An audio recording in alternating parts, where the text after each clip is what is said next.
Welcome back to a brand new episode of the Betsies pod. I'm Devin Walker, I'm Ashley Bren. and you all are excellent. It is Thursday, December 7th, and you're listening to a couple of Knowles fans who got absolutely butt fucked. The amount of futures tickets that I had on the Florida State Seminoles to win the national fucking championship is about the GDP of a third world country. And now I don't even have the opportunity to hedge. So before we dive into the NFL, we need to do a small amount of venting. Yep. Ashley, I'm going to let you take it away. Let's do our best to keep these rants minimal, but they are necessary. The floor is yours. Tell the NCAA why they should eat my ass. Well, for our listeners that don't know, I went to Florida State. I went to Florida State during the Jameis Winston era. It is a school and fan base that is so near and dear to my heart. It's part of the reason that I got into football as heavily as I did in the first place. And all season long, from the very beginning, I was so gung-ho on this team going all the way. And Jordan Travis went down. I still genuinely thought that they could do it. I've got chills talking about it right now because I am pissed. I am so pissed. It doesn't matter what you think the future holds. This is not a showcase. This is a playoff. If it's a showcase, you can vote whoever the fuck you want in. But that's not what this is. You've got kids' futures at stake. You've got school legacies at stake. You've got recruiting at stake. And they blew it all. I'm very upset. And I'm not just upset for Florida State. I am upset for Georgia to a certain extent. I think the whole thing is a sham. And I also think it's very telling that after a bunch of different senators for the state of Florida requested insight into what went into the voting, ESPN declined to release the final ballots. I don't know if you saw that, Devin, but ESPN is refusing to release. Well, yeah, they don't want a list of people who voted for this because I think we all know that the state of Florida is a bit unhinged. So okay. it would essentially be signing a physical harm warrant for these voters. I do understand that. I understand that part. Yeah. I don't understand what happened. And I don't. Yeah. I told you on Sunday it ruined my party. Yeah. I was throwing a party for Bailey Zappi because he's my guy. Big fan of the show, and we've chatted a bit time to time here as we both live in the great state of Massachusetts. We were all fired up. I was making mott sticks, okay, hand-breaded mott sticks, pea skins, boneless wings, the holy trinity, and 30 minutes before kickoff, the party was ruined. Yeah. By a different level of the sport.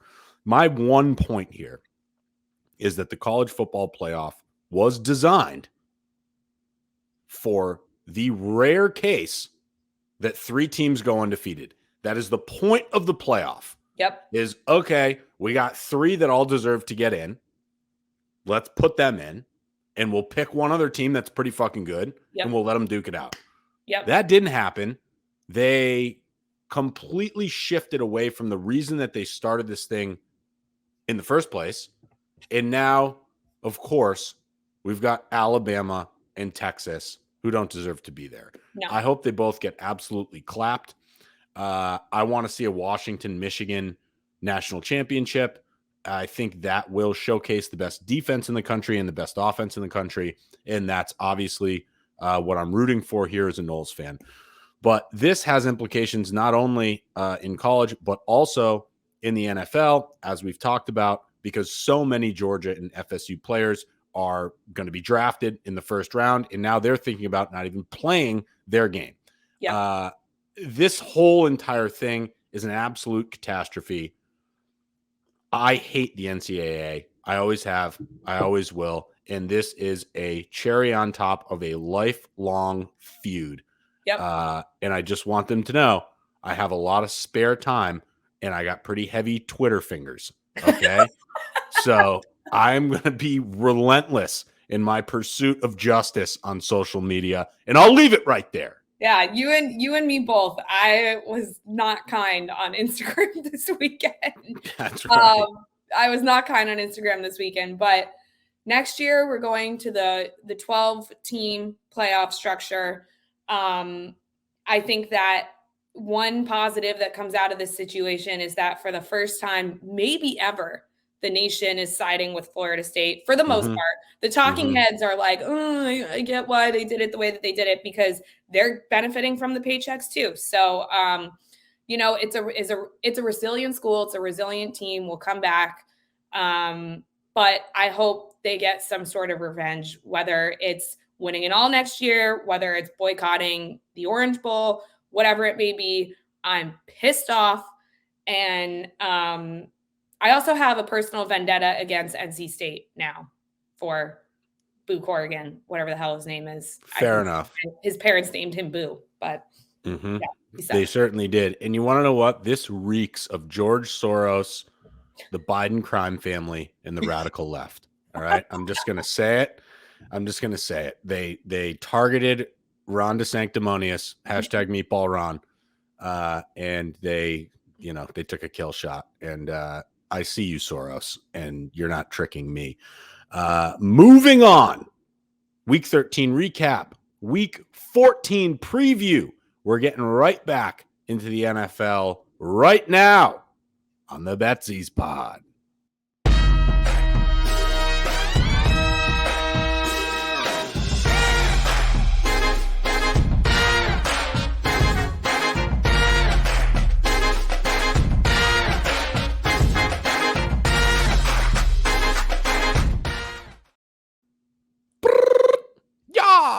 We're back, baby.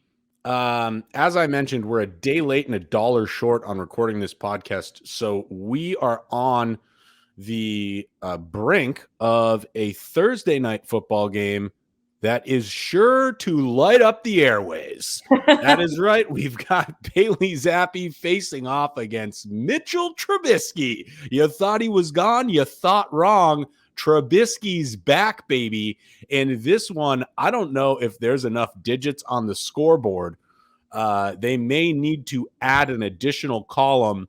This one's going way over the total. We're going to get to that momentarily. But first, let's talk about our bets from last week. Mikey, give me the ledger, baby, because we got some green on this thing. Your boy is back. Panthers plus 12.5, Commanders plus 15.5, Saints plus 10.5, Eagles plus 9.5. We lose. Saints money line, Eagles money line. We lose. But what did we hit? The over city parlay. Pats Chargers under 41, Chiefs Packers over 42.5. That's a plus 264 win on your Sunday. And of course, we pounded the Saints live alert when they go down 21-0 in the first quarter. We knew that wasn't going to hold up. I hit it several different ways. Plus 17.5, plus 14.5, and that live alert number of plus 10.5. That was an alt line. I got that in the second quarter at plus 340 with a grand total of $650 in my bank account. And then I blew it all away on the Eagles money line, which I pounded 6 ways from Sunday all the way through and lost 3 units there. Girl dinner bet never had a chance, but that brings my week total to in the positive 314 and my season total back over a grand at 101,426. That's right, $1,014.26 American cents. I'm happy with that. I'm back in the green. I'm back over a grand for my season total, and I'm feeling really good going into week 14. We have separated the pretenders from the contenders, and we've got some really good matchups, so I'm looking forward to those. But before we get there, let's recap Ashley's week 13. Fire it up. Yeah, so Dee Dee, if you remember, after the heartbreak from this weekend, I was in the mood to bend. Yeah. So something funny about heartbreak is that when it happens right before football Sunday, you get a little crazy. So I got a little wild with my live bets, which ended up hitting. I put 2 units on the Chargers Pats under at 9.5 in the third quarter. I was feeling wild, but I was looking at the score and watching the game, and I was like, you know what? They just might do it, and they freaking did it. I also put 2 units on the Texans over at 20.5 start of the third quarter. We all know they just scraped that by scoring 22 points. Rest of my bets for the week did not hit, unfortunately. Got really close. The Steelers screwed me out of $800, but we'll get it back next week. I'm betting against them next week. We'll get to that. That puts me up with my live alerts alone 448 for the week, and we're up 1301 for the season. I was in the mood to lose money, lost some money, won majority of it back, which is good with some of these crazy live bets. So we'll get into it for what that means for this week. Well, what it means for us as a duo is that the Betsies pod duo is plus $2,300 on the season. Okay. Now that's like rent for a lot. That's rent, baby. Yeah. And if you were to increase that unit size, maybe it's 23,000. I don't know. I don't know what your unit is. Yeah. We're using 100. You could be using 10,000. You might have made $230,000 listening to the Betsies pod. Would I recommend it? No. Is it possible? Yes. Let's also address the elephant in the room. I have a mustache. Oh, yes, that's right. This is the first podcast that I have a mustache. That's probably a good vibe. Things are starting to stack up in our favor after a brutal weekend. I just want to go over this really quick so everyone knows the type of resiliency that I possess. Sunday, FSU doesn't make the college football playoff. I throw a party for Bailey Zappi. They don't score a single and then I start like an idiot. I start over Jalen Hurts. I start a different quarterback in fantasy with a point differential of 4, and I lose my fantasy game by 3. Are you out of the playoffs now? I'm out of the playoffs. Yeah. So literally in one day, I went from my team's in the college football playoff. Pats are going to win. I'm about to pound the money line. I got Mott sticks, and I'm storming back into the playoffs in fantasy and all of those things right out the window. Good news is bad things happen in threes, and generally the pendulum tends to swing in the opposite direction, which means pair that with my mustache. I don't want to say it could be a record-breaking week, but it could be a record-breaking week. Anything could happen. You know what happened? Could happen. The last time we had the entrance of an NFL mustache, she who shall not be named came into the picture, and that did a lot of good for the NFL. So maybe I'll grow a mustache. Maybe I'll have a mustache next week.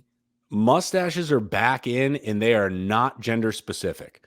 Let's go. Let's get right into first and Pren here, because we got some hot takes, and we got some foreshadowing of bets that are going to happen. So play the goddamn music and let's get this thing ripping.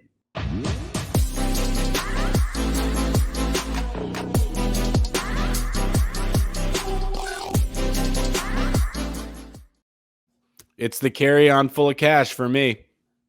Really, really good image there. We're going to make it come true. Yeah. Right? We're going to be flying home for the holidays. I mean, I live here. I don't have to fly, but we're going to be taking trips with lots of money in a suitcase, okay, yeah, after this week. All singles. Let's pop right into it. I think the best way to go here is we like to switch things up. Why don't you just rip through? Why don't you rip through 1 through 4 and I'll bring up the rear. I'll be the caboose of today's First and Pren. All right, let's get into it. First down.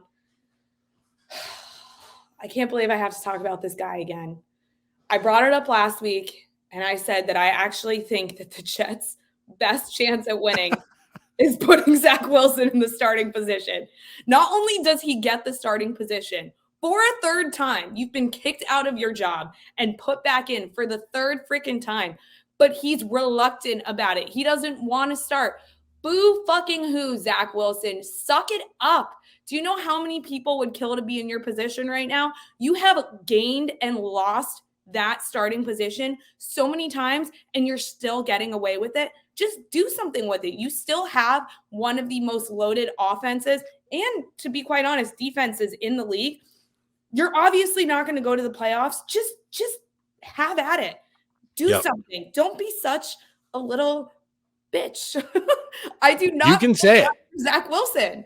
Like, is he serious? Just being like, oh, they're going to give it to me again. I don't know. Suck it up, dude. You're in the NFL. Micah Parsons' take on this, I think, was the best I've heard so far. His podcast is pretty entertaining. If you like the NFL and you haven't listened, I'd give Micah Parsons' podcast a listen. He's a Florida State boy too. He didn't go to Florida State, but he's on our side. So yep, he is, absolutely is. And he said, why not just go out there with nothing to lose and play your brand of football? Yeah. Just go gunsling it. Just throw 4 picks if you want to. Force throws, scramble, do cool shit. Like, you don't need to be this forced system quarterback that the Jets, had in mind for you. You can go out there now. Never been lower. The stakes have literally never been lower with a team that has so many weapons. It's actually the best case scenario for him. 100%. He's upset. Like, put me in there. I'll play. Like, I'm so over his shit. He's 100% in the best possible position he could be in right now, which seems bizarre. But as we've mentioned, the pendulum swings, and he went from the worst possible position to the best possible position because there's no one else to put in. Yeah. And no one is expecting a goddamn thing. Go out there, play free, and spin it, baby. Yeah. That's all there is to it. Just spin it. And that leads me to a quarterback who I think people are counting out of the MVP picture way too soon. And that's Jalen Hurts for my second down. I have been sprinkling dollars on Jalen Hurts MVP this entire season, especially after this week. I'm going to do it again. What enough people are not talking about is that the Eagles have an insane schedule in the back half of this season. Yep. They're playing an insanely tough team this week. It's escaping me of who it is now. Now I'm looking at the Cowboys. They're playing the Cowboys again, coming off the Niners. And, the thing with the Niners, and I get that Brock Purdy is like the wonder kid right now, went from Mr. Nobody to Mr. Somebody or whatever his nickname, Mr. Irrelevant. I don't know. But they don't seem like a consistent enough team to me. Whereas the Eagles, they did get, backhanded by the Niners on Sunday, but they're consistent. Jalen Hurts has that mindset. And I still think Brock Purdy is just too young and too inexperienced to take the team all the way to where they need to go. We've seen him choke consistently and in a row this season where that hasn't happened with Jalen Hurts. So while Brock Purdy is blowing up the MVP picture right now, I'm doubling down on Jalen Hurts for taking that title. I like it a lot. And I really want to see Brock Purdy late in December, early in January. Bad weather. That's where I want to see him. Let's not forget they took a couple hard L's early in the season. Granted, it was with no Debo, but that team is one injury away. Now, we discussed this at the trade deadline. Having 2 of the top 10 defensive ends in all of football is going to help you. There's no doubt about that. Yeah. Can the offense get it done in bad weather against a really good football team? That's the question that we're going to look forward to as we get into these playoffs and as these things start to unfold. We don't have the answer to it yet. So we're just going to have to wait and watch that one unfold. But I agree. I don't think Hurts MVP is out of the question yet. They could still win the NFC. They rattle off a few big wins here. The path to the Super Bowl in the NFC is going to run through Philadelphia. So absolutely a legitimate option or a possibility of that being correct. Yeah. Yep. And that brings me to third down, as we talk about the Super Bowl, getting into the playoff picture, I think the Seahawks are going to sneak in. I think there's a really clear divide right now about who's in and who's not. There are some really good teams and there's some really shitty teams. And the Seahawks are starting to creep into the good team bucket. They've kind of been here this whole season, but they've had some pretty abysmal games. I think they put on an amazing show against the Cowboys last Thursday. That was a really fun game to watch. And if we've learned anything out of the current coaching landscape that we've got right now, don't ever count Pete Carroll out. I think that he is a much, what's funny? Every time I hear his name now, I hear your voice in my head saying Pete Carroll has a hammer. Every single time that I hear him on the broadcast, that's what I hear. That's neither here nor there, but I do think that they're gonna creep into the playoffs. We'll talk about the Seahawks more for what that means this week when we get into our tracked bets, but I do think they'll be in the playoff picture. It's a hot take. I like it. The NFC's wide open, so there's no reason why I would fade that action at this point. And I'm certainly not going to fade your fourth down because this is apparent. You go ahead and let this one rip. Brandon Staley needs to go part 2. We talked about this last week. It was in my first imprint last week, and I'm going to say it again. The Pats are not good. That is not a secret. They've got one of the worst records this season, even though you believe that they are back. The Pats that, granted, it's on the road, it's in Massachusetts, it's not Los Angeles, but the fact that you have an amazing quarterback, a great offense, and you can't score one single touchdown on the road is beyond concerning. And if he isn't the next head coach to get fired, something is wrong with their leadership staff, and they're not going to make it work with Justin Herbert. They might as well trade him away at this point if they keep Brandon Staley in the coaching position. Yeah, he's a bad coach. It was a bad football game. And, when you look around and you've got really solid quarterback, you've got Austin Eckler, touchdown machine, you've got wideouts that can take the top off, and you think to yourself, wow, we couldn't score a single touchdown against the Patriots. That's tough. I don't know how many possessions they had. It must have been high teens, low 20s of straight possessions. So not a good ratio there. Speaking of the Patriots, I'll get into my first down. The Pats are back, baby. I know they didn't score. A single point. But you want to know what? They also only gave up 6. We were on the edge of our seats in that final drive, thinking to ourselves, you want to know what? 6-7 is still a win. And I'm hopping right back on that bandwagon. It was the most fun 6-point scored football game I've ever been a part of. And I'm going right back to the well tonight. I love Bailey Zappi on a short week. I spoke about this in the pre-show. Mike laughed at me. Just want to talk about Conference USA real quick. I want to talk about Western Kentucky, where Bailey Zappi played. A lot of Thursday night games, a lot of midweek games in Conference USA. Okay. All right. Okay. This is his wheelhouse. All right. And he is going to spin it tonight. I'm telling you right now, they got nothing to lose. Trubisky on the other side. They're going to have a lot of opportunities. They're going to have some short fields. They're going to have some turnovers. Zappi's going to punch a few in, and we're going to be saying to ourselves, wait a minute, is he our guy? Tonight, it's Zappi hour. Mark my words. Leading into another AFC East team that you also briefly talked about. Let's go Jets.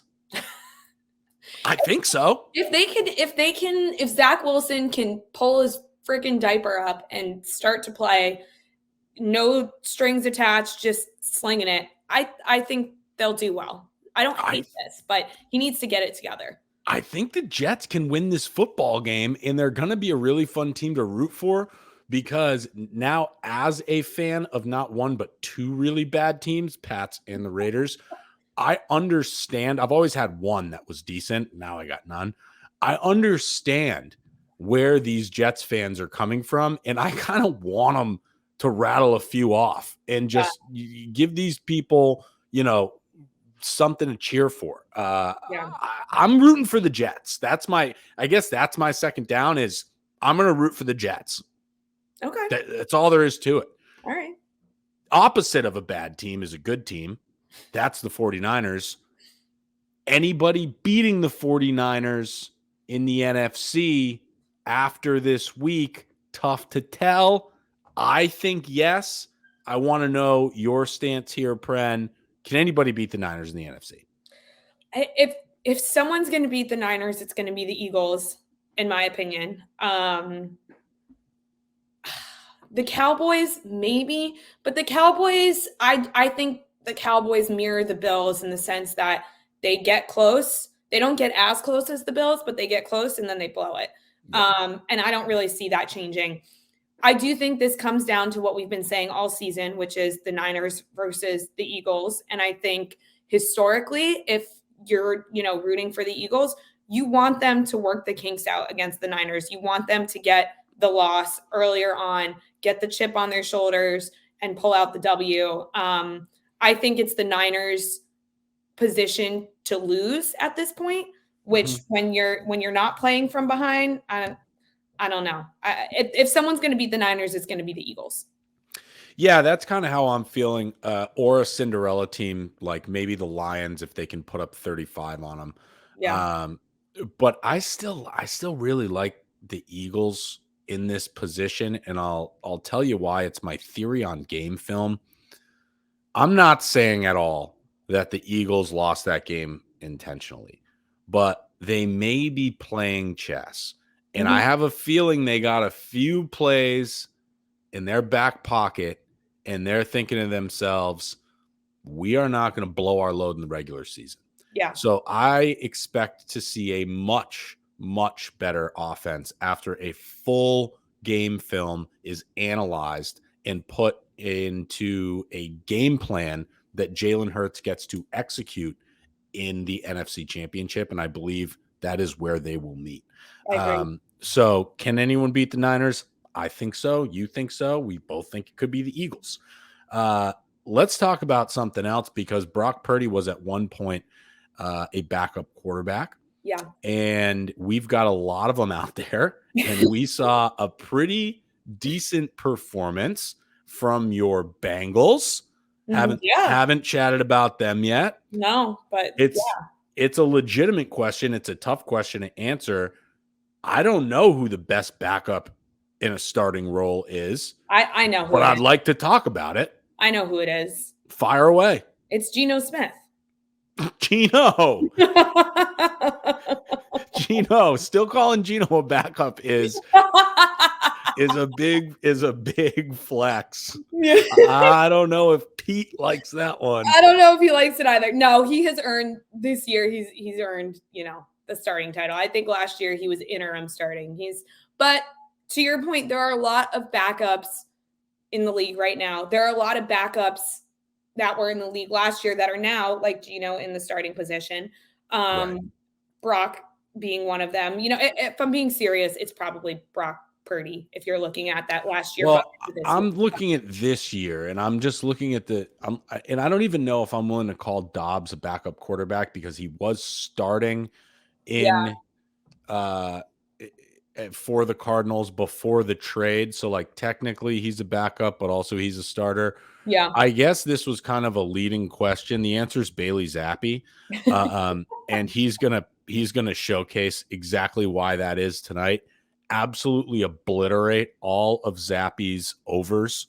They are going to be drastically low and I believe the over-unders dropped to 29.5. I think his passing line right now is at 117, which is low. Pound the over. Yeah. My boy, he might, honestly, I don't even know. It's not possible, but he might find a way to get this on one play. He might get 118 yards on one play, and I'm being serious. So it's never happened before, but it could happen tonight. But it could happen tonight. Yeah, I'm all over time, baby. I'm all over Bailey Zappi in prime time on Amazon. And it's going to be an exciting game. I don't care what anybody says. I'm going to dinner early so I can fucking strap in for this one, because it's going to be a legit barn burner. and Mitchell Trubisky sucks. So, anyways, the best starting quarterback in the NFL is Bailey Zappi. It's not Mitchell Trubisky, and Pat's money line. Let's get into our best bets for this week. I see, per usual, some conservative plays, and I see some big money ticket items. We're going to get right into it right now. Tracked bets of week 14 are as follows. I'm going to lead us off with my all-time favorite bet from the entire season. Bucks money line. Lions money line. Pats Steelers under. Plus 538. I like this a lot. It's free. It's real difficult. I'm tailing that right now. Yeah. It's real difficult to beat a team twice. I got a feeling this fucking dog shit division is going to eat each other alive. They are. The Bucks win this football game. I'm just not a believer in the Falcons. I don't care what anybody says. I'm not a believer in Desmond Ridder. He will blow this. The Bucks win this game. The Lions have come back down to earth a little bit, but I do expect them to rattle a couple off after a big victory against the Saints. And the Pats Steelers under, although I'm joking about it being a shootout, it most certainly will not be. The under, I got this under at 31.5. Again, I believe it's dropped to 29.5. It's a public bet. It could be a dumb bet, but who's going to score? How are they going to score? We're going to get 21 points from the defenses because that's the only way this one's going over. It's plus 538 and it's free and it gives you some action on Thursday night. And if they're not going to score, you might as well root for punts. Turns out it's pretty fun if that's what you need. So that's my first tracked bet of the evening or of this week. I've also got a Didi's not giving up on his team's parlay. Give me the Raiders money line. Give me the Saints minus 5.5 at plus 335. I love the Saints in this position. They are in a must-win scenario pretty much for the rest of the year. And as a Raiders fan, I have watched Derek Carr do this to me so many times. Mark my words, the Saints will be a win away from the playoffs in week 17. And Derek Carr will throw 5 interceptions. Yeah. They'll need a win. He won't deliver. And everyone will change their fantasy names to Derek Carr sucks. But this will happen. And in order for that to happen, they need to start winning. They need to win now, and they need to start rolling on offense. They cannot go into this, we're not going to score to the second half mentality. I believe this will be a blowout. And I like the Raiders money line just because they're a team that hasn't given up. Yeah. They took an ass beating to the Chiefs a couple weeks ago, bounced back. They keep fighting. I think it's a really good position for them. I also want to root for them, so it's a bit of a Homer Simpson play, but Raiders money line, Saints minus 5.5, plus 335. Can't be mad at that.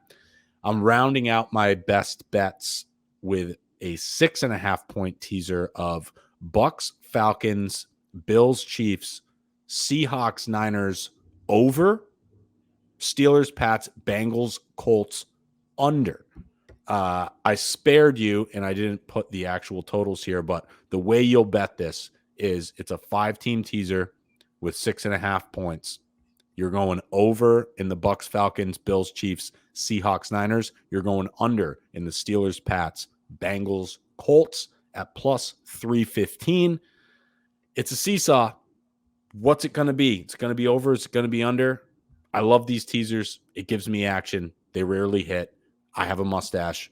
Maybe it's going to put me over the edge. We'll see. AP, it's on you. What do you got? Yeah, so my bets this week they seem short, but they're not. To start us off conservatively, I've got straight Bucks money line. I completely agree with what you're saying. I also think that if we're looking at consistency across the NFC South, it doesn't exist, but the one place where there's a glimmer of hope is that there's consistency in the inconsistency of how the Bucks and Baker Mayfield plays. I think overall they're more of a complete team. They're not favored to win, so this puts us at plus 105. But I do think they pull out the W. And I really like your take of the Saints being one win away from getting into the playoffs. I think, if this hits, I might take the earnings and slip it in to the Bucks creeping in to the playoffs. Wow. And taking that division. Again, I'm a Bucks rollover fan. minutes. Rollover. Yeah. I'm a Bucks fan, so I'm a little partial. Maybe I'm trying to find love in a hopeless place after heartbreak this week. But I do think the Bucks pull out the W this week. I'm taking Bucks money line at plus 105. Cash the ticket. Moving on to my second track bet. I'm taking Gus Edwards 2 touchdowns, Baltimore money line for plus 725. Now, the reason being is I have been looking at who is scoring multiple touchdowns per game a lot. You've been chasing your tail with this. Yes. You're due. I need a hit. You're due. I was going to do Tyreek Hill, but he is so close to having a 200, K. 2,000. 200K. Can you imagine? 2,000K. Oh my God. Yeah. 2,000 yard season. Yeah. 2,000. Yeah.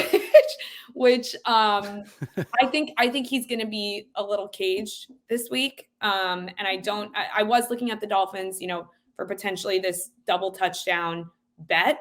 I've seen Gus Edwards do it in previous games. He did it 2 weeks ago.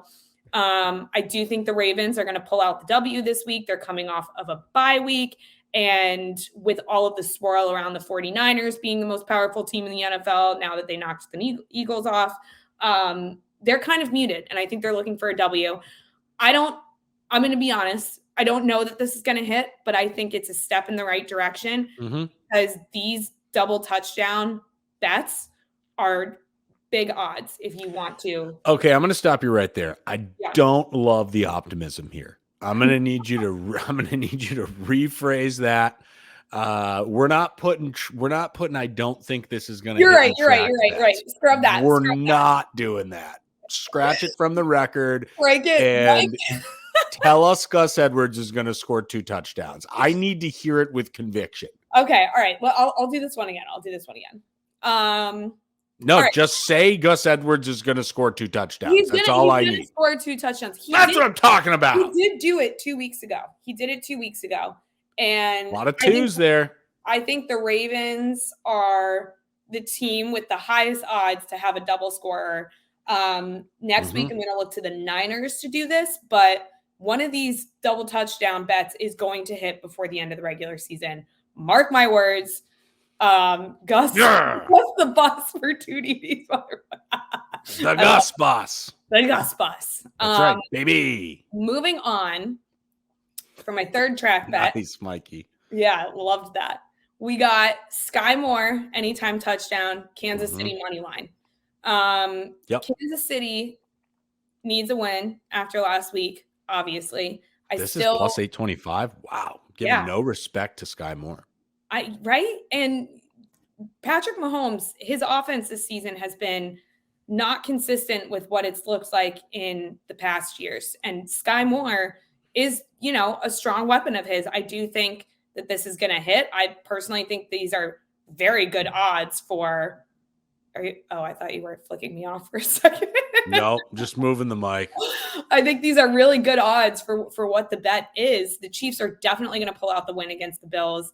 I put a decent amount of units on this one. So small tidbit: my mom's cat was named Sky, so we also have that going for us.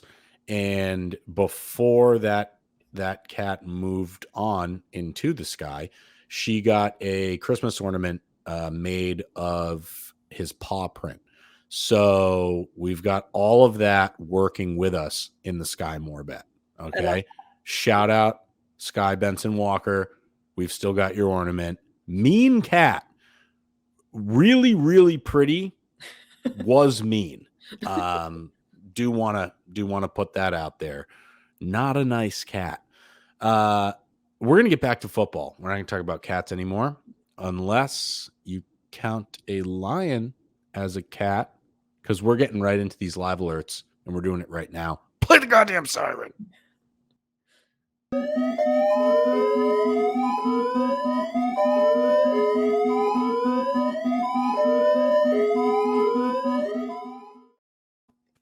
Live alerts, and we're back. We've been on a heater with live alerts. Pay attention, pay attention, pay attention. Okay? I cannot say it enough. I'm going to say it one more time. Pay attention. We have been on a live alert heater. All right? You will win money if you tail these live alert bets starting tonight. And you know what I'm about to say. It's Pat's money line, baby. You know it's Pat's money line. It's always been Pat's money line. You can take the normal money line, but I'm going to be hunting this thing at plus 350. And if it gets there, it could be the biggest bet of the season. Why? Because Bailey Zappi will be slinging it tonight. And I don't like the Steelers odds when the man with the golden arm starts to get a little bit of confidence, okay? So the Pats may go down early, but they will not end down because they are winning this football game. I'm taking the Pats money line right off the rip, and I will be chasing that bet all evening. Pats money line at plus 350 or higher on the live alert. Moving on, Lions money line at plus money. Borderline must-win situation for the Lions with a surging Packers team. Have to get it done. Have to get it done. Have to get it done. Lions money line. If they go down early, you can get them plus money. I expect a Lions victory, and I expect it to come from behind. Plus money on the Lions is free. Mark it down. Watch the game. And tail your boy. Moving forward, I need the Chiefs Bills over 42.5. These are explosive offenses that have not been explosive. Yeah. I think that a big game, first quarter jitters to be expected, potential weather could be a factor. Once everybody settles in, we're going to start seeing people cross that end zone line. We're going to see 6 going on the board early and often. All right. You know what the line's at right now for that game? 47.5. Okay. So 42.5 is like 8 scoreless minutes in the first quarter or 3-0 at the end of the first quarter. Yeah. The over. They're going to settle in. They're going to score touchdowns. It's going to be a shootout. Potential overtime game as well. Watch out for that. Potential overtime game. Chiefs Bills over 42.5. If you can get that at any point in the game, absolutely fire on it. I also like the original over. So if this line does drop to 42.5 and you can take an alt line at 47.5 for plus money, fire on that as well. AP, what do you got for live alerts? Live alerts. I've got the Dolphins team over. I don't know how I talked about this earlier with their offense. You know, I don't know if we're going to have double scorers in this game, but I do think the line will drop a bit in the first quarter. They are playing the Titans. So I think the Titans are definitely going to put up a fight. I think that line's going to drop a bit. Right now, I believe it's in the low 30s, might be high 20s. But I do think it'll drop. I'm going to pound the team over when it does and watch them just absolutely obliterate on offense. Pat Steelers under. Love the under for this. I'm just going to watch it drop and keep hammering it. I'm not going to do what I did this past week, which is take it when it goes below 10. I think that was a really risky move that ended up paying off. But I'm going to keep my eye out on the under. I'm not, if it goes anywhere below 20, I'm staying away from that. But anything above 20, I'm hammering it.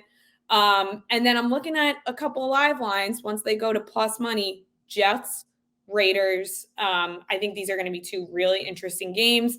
Raiders they're a different team with their new head coach. And, you know, maybe Zach Wilson gets it together. So this is what I'm going to keep an eye out for this week. I love to see it. And it's a perfect segue into the girl dinner bets of the week, baby. Hit us with that charcuterie board. Let me get this to do.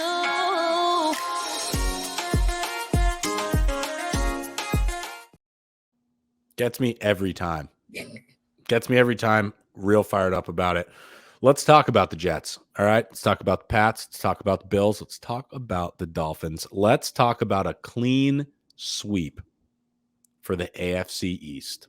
Give me Pats money line, Jets money line, Bills money line, Dolphins money line, plus 1924. Bad year, good bet total. Let's go, baby. You know what I'm talking about. The AFC East clean sweep money line parlay. It's electric. Boogie, oogie, oogie, oogie. Tell me you're tailing this. It's plus almost 2,000. Okay. We could surpass our total ledger score in one bet if the AFC East pulls their heads out, and it starts tonight. I couldn't like this anymore. Bills game, toss up. I think they got something in the tank, and the Dolphins obviously are free. The Pats and the Jets are free. It's going to come down to the Bills. It's going to come down to the Bills. Plus 1924. Could be some good hedge opportunities in here. It's your girl dinner bet. It's your AFC East clean sweep money line parlay. It rolls off the tongue. Baby, let's go. Well, those are some high odds, but I'm gonna almost double it. Almost. You're gonna quadruple it. I was putting this together last night, and I looked at my bet slip, and I was like, "This can't be right." But I have the bet slip to prove that the odds are right. So it is what it is. I'm gonna call it "These odds can't be right" parlay. Fair enough. So I'm taking Pat's money line. I'm taking the Seahawks money line against the Niners. I said what I said. I'm taking Philly money line against the Cowboys. That puts us at plus 3,900. Certainly does. And if you want to filter in the Bills to this, if you agree with Dee, you think the Bills are going to pull out the W, and that throws my Sky Moore Kansas money line parlay out the window. But if you think the Bills are going to pull out the W and you add the Bills money line to this, that goes to plus 8,000.